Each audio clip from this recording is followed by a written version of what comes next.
a gente já conversou aqui sobre as relações, tanto entre homem e mulher, relação amorosa, quanto de pai e mãe, amigos, né? As relações que a gente tem na vida.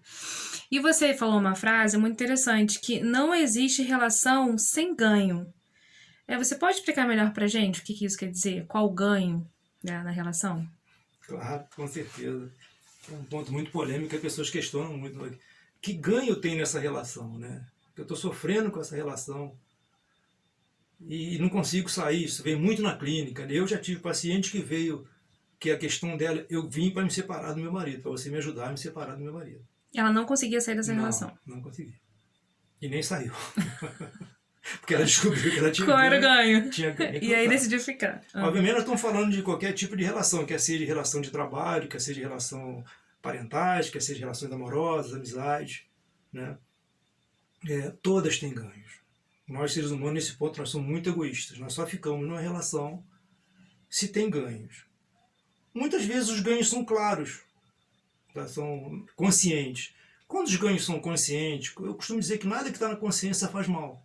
Então, quando os ganhos são conscientes, né, ele não faz mal nenhum. Como se fosse um contrato. Está tudo explícito. Esse é um outro ponto em que todas as relações são feitas de acordos, né? Quando esses acordos são cumpridos, obviamente não são acordos escritos, Sim, né? claro. São subliminares, e as brigas acontecem quando as cláusulas são quebradas, né? Eu pergunto, o que obriga uma pessoa a ficar numa relação? Sim. Né? Essa é a minha primeira pergunta, né? Uma pessoa está num casamento, né? A mulher e o marido estão casados e estão em inferno na vida, que vem muito isso na relação. O que os obriga a ficar nessa relação? Tem ali uma corrente? Estão trancados de um no outro? Estão algemados? Não. Eles ficam porque eles querem. Porque tem ganhos. De ambos os lados. De ambos os lados. A hora que um achar que está tendo mais perda do que ganho, ele vai botar um fim na relação. Então a gente vamos começar a pensar que ganho a pessoa tem, né, numa relação. O que me parece lá na clínica, o mais comum é o medo da solidão. Esse é o mais comum. A pessoa prefere manter uma relação tóxica, uma relação ruim, né, que não está trazendo aparentemente nenhuma satisfação, do que correr o risco da solidão, de ficar sozinho, de começar de novo, né? Esse é o que mais aparece. Depois vem o ganho financeiro, a segurança, né? A pessoa prefere ficar numa relação tóxica, às vezes abusiva, do que perder um conforto, uma segurança. E não só a mulher, o homem também, tá? Porque tem casos que o homem ele tem muito dinheiro, trabalhou muito, conquistou muito, junto com a mulher, e ele às vezes não vê isso, né? Porque a mulher ficou na retaguarda, e ele sabe que se divorciar vai perder metade. Sim, claro. Então ele fica na relação, e reclamando da relação. Tá?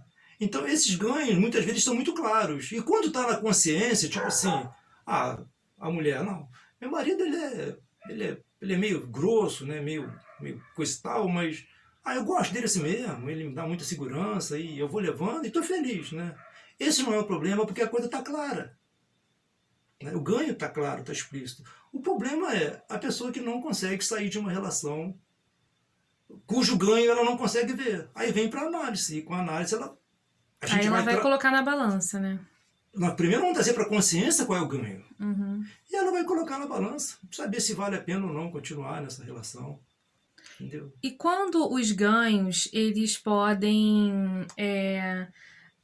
ser prejudiciais, no sentido, por exemplo, um casal que tem uma relação em que o cara é agressivo, né? Infelizmente a gente vê muito isso na televisão, né? Principalmente em relação homem e mulher, né? O homem que agride a mulher, o homem que controla a mulher, e a mulher não consegue sair dessa relação. Então, é porque ela não reconhece, ela não sabe onde está o ganho. Aí vem a patologia, né? Normalmente, Dani, são repetições da infância, de relações parentais da infância. Tá? Tem pessoas que elas ficam presas em relações, elas ficam presas na resolução edipiana lá no início, e ela repete isso a vida inteira, sem perceber que está repetindo. Então, quando o ganho ele é inconsciente, quando a pessoa não reconhece o ganho que está tendo, vem o sofrimento.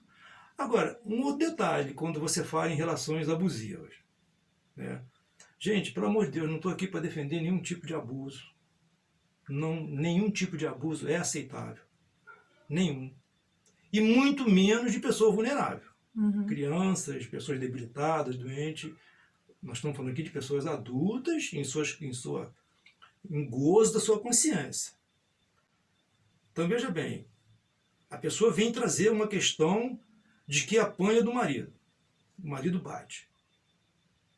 Então veja só, eu acho impossível um cara um dia, um cara que sempre foi um cara equilibrado, tranquilo, chegar em casa sem nenhuma razão, que acho que nenhuma razão é razão para isso, sim, mas chega em casa e quebra a mulher de porrada. Eu tenho certeza, eu afirmo, porque eu vejo isso lá na clínica. Tem sinais. Quais são os sinais? Então, uma mulher que está entrando numa relação, começou um namoro, está apaixonada, muitas vezes a paixão cega a gente de certas situações. Como a gente vê nesses pequenos sinais que esse homem pode ser lá na frente um homem que vai ser abusivo, agressivo? Tá. Você conhece um cara que ele briga no trânsito, ele xinga os outros porque o cara deu uma fechada nele. Ele cria problema com um cara num restaurante porque olhou para você. Ele tem rompantes com a família dele, não tem contigo. Tem rompantes com a família dele, com os amigos dele. Gente, ele é violento. Agora, ele vai ser com todo mundo e não vai ser contigo? Então pode chegar em algum momento... Em algum momento ele vai se virar contra você. Agora, o problema é que muitas vezes é isso que você quer. Você quer um cara que se mostre poderoso. E todo cara que é assim se acha poderoso, né? Isso normalmente são meninas que tiveram um pai muito marcante, muito forte. Ah, pensei que fosse ao contrário. Tiveram pais bananas, vamos dizer assim. Não, pode ser também. Ah, tá. Pode ser exatamente o contrário. Pela falta de sentir segura com o homem, porque o pai não era. Pode ser o oposto. Mas a mulher que teve um pai assim, forte, mais bom, né? Não, tá. Idealiza, bom, né? Aí ela idealiza, não, eu preciso de um homem poderoso. Igual meu pai. Tá, você tem um namorado ou uma namorada que é ciumenta. Tu cortou o cabelo, ele cria problema. Tu botou uma roupa mais decotada, ele cria problema. Gente, ele é controlador. O dia que ele casar contigo, ele vai te tomar como posse, não ela é minha. Então os sinais são dados. Mas tem como a gente mudar? No caso assim, eu comecei a namorar, vi que meu namorado ou minha namorada tem esse comportamento meio impulsivo, não sei o quê. Tem como você, antes de você falar, de ligar a luz vermelha, falar, opa, vamos colocar nossos acordos aqui, como a gente vai tocar a nossa vida. Olha, eu não gosto disso, eu não gosto que você me controle. Já pra sentir ali, não esperar dar ruim, como a gente fala lá na frente. Acertar antes disso, porque às vezes o ganho é bom, às vezes você tem um ganho com aquela pessoa, como a gente tá falando de ganho na relação, fala, poxa, eu amo essa pessoa, mas eu não gosto disso aqui nela, tem como eu dar um acerto nessa pessoa? Dani, a gente tem uma máxima em psicologia que fala, quando as neuroses se casam, ninguém separa. Então, se o cara é controlador e você quer ser controlada, ok, tem nada. Se o cara gosta de bater e a mulher gosta de apanhar, então, uma pessoa pode gostar de apanhar, sim. Masoquismo. A pessoa tem gosto, tem prazer em apanhar na violência, sofrer violência. Se tá bom, fazer o quê? E também nem vai reclamar, né? Não vai reclamar, tá bom. O que acontece é quando você começa a não gostar dessa relação. Então a primeira coisa é a seguinte, se é neurose casar, ninguém separa. Agora, se você se aproxima de um rapaz se aproxima de uma moça, você gosta dela, tem atrativo físico, sim, psíquico, e tem essas, sei lá, esses rompantes, esses detalhes que não te agrada, eu digo sempre, toda relação são feitas de acordos. Acordos subliminares, é claro, né? Ninguém bota no papel. Só a gente famosa, Laura, que coloca. A gente famosa faz uma coisa, mas que depois não adianta nada. Vai pra justiça. Mas esses acordos são assim como você falou. Não, eu sou mais caseira, você trabalha. Né? Eu sou mais divertido, você é mais introvertida. Né? Entendeu? Sei lá, eu tenho um certo controle sobre você e você aceita. E também, de repente, a pessoa não mudar tanto pelo outro, né? Porque às vezes no começo de uma relação, você abre mão de certas coisas pra agradar. Não. E aí a pessoa acha que você é aquilo, mas às vezes você tá fazendo um pouquinho só pra agradar. Aí é a sedução, né? Você não vai seduzir ninguém mostrando o teu lado ruim. Exato. Lógico que não. Tu não vai seduzir ninguém mostrando o teu lado ruim. Só vai mostrar teu lado, mas o outro lado vai aparecer. Vai aparecer em algum momento. Então, aí os acordos são fechados. Aí você vai botar as suas condições. Não. Assim, eu não quero ser controlado. Se não houver acordo, a relação não prospera. E aí tem que partir. Alguém tem que ceder. Exatamente. Ou eu vou ser menos controlador para me ficar com ela, ou ela... Não, eu vou deixar ele me controlar. Né? Ou vamos fazer um acordo que seja bom. Dana, as relações têm que serem boas. Perfeitas? Lógico que não. Esses acordos, eles são... Inclusive, a evolução da relação se faz... eu estou falando em relação de longo prazo, sim, né? Sim. Quando eles são saudáveis para esses acordos serem refeitos. É isso que eu ia falar, porque a gente muda ao longo do tempo. Mas é claro, eu vou dar um exemplo. Ó, você está casado, o cara está lá, tem a vida dele normal, trabalha, você trabalha e coisa e tal. Aí, de repente, um dos dois fala, eu quero fazer faculdade. Mas peraí, nessa altura do campeonato, fazer faculdade? Por quê? É uma quebra de acordo, porque isso não estava combinado. Então o outro tem que ser flexível para entender, não, deixa o outro fazer a faculdade. O cara ele é muito, não sai de casa, não sei o que tem. Um dia ele fala, não, peraí, minha vida está muito monótona, eu quero fazer uma aventura, eu quero jogar um futebol, eu quero pedalar com os amigos. Mas peraí, isso não era assim, você não era assim. Não era uma paciência. Isso é agressivo? Isso faz algum mal? Não. Então, se houver essa tolerância para que esses acordos sejam refeitos, repactuados, entendeu? Aí as relações ficam saudáveis. Faça uma pergunta, o que te obrigaria a ficar numa relação? Aí a pessoa fala assim, não, eu fico nessa relação porque eu tenho 3 filhos para sustentar, eu tenho uma casa para cuidar, eu não posso largar esse cara. Qual ganho que ela tem? Já está aí, já está explícito. E vou inverter, para não dizer que a mulher sempre é a vítima. Eu conheço, tenho amigos meus que ganharam muito dinheiro e estão infelizes com as mulheres, não gostam, não tem mais amor, mas não separa. Por quê? Porque vai levar metade da grana dele. Que ele acha que construiu sozinho e não construiu. Ele tinha uma mulher ao lado dele. Mas o cara é egoísta ao pau. Porra, eu trabalhei, eu construí, vou dar metade para ela? Então arrasta essa relação, com relação extraconjugal.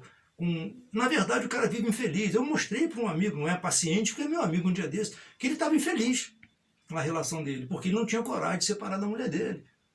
E no caso dele, aparentemente, é por causa do dinheiro. Então, essa vulnerabilidade não é só da mulher. Homem também fica em relações infelizes e ruins, porque não tem coragem. E tem mais um detalhe. No homem, pesa muito também o medo da perda. Da solidão. Não, de perder a mulher. Trauma lá do Édipo. Porque a resolução de piano, quando você perde aquela mãe para o pai, é muito traumática para o menino. Às vezes mais do que para a menina. Então, muitas vezes ele fica numa relação doentia com uma mulher, tendo relação extraconjugal, naquela confusão, porque ele não tem coragem de largar a mulher e começar uma outra vida.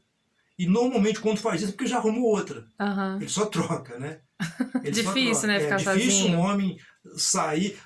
A mulher faz isso com mais facilidade. Sim. Então, essas relações tóxicas não é só por causa da mulher. Tá? E quantas pessoas que estão em relações, pessoas que estão infelizes nas suas relações, que a minha intenção com meus vídeos é sempre o lado prático, né? Não é dar aula de psicanálise. Mas essas pessoas que estão em relações infelizes, quer seja amigo, parentais que eu falo é pai, filho, né? E coisa e tal, amorosas, de trabalho, se perguntem, que ganho, por que eu não saio dessa relação? Que ganho eu estou tendo nessa relação? Se não conseguir sozinho, procura um analista. Porque ela vai perceber que ela está nessa relação porque ela tem ganhos. E se esse ganho vir para a consciência, ela vai conseguir pesar. Pô, será que vale a pena? Ela pode concluir, vale, eu vou ficar. Ou não, vou dar um jeito. Não vou continuar minha vida inteira assim. Então é isso. Não existe relações sem ganhos. Podem ser inconscientes, mas tem.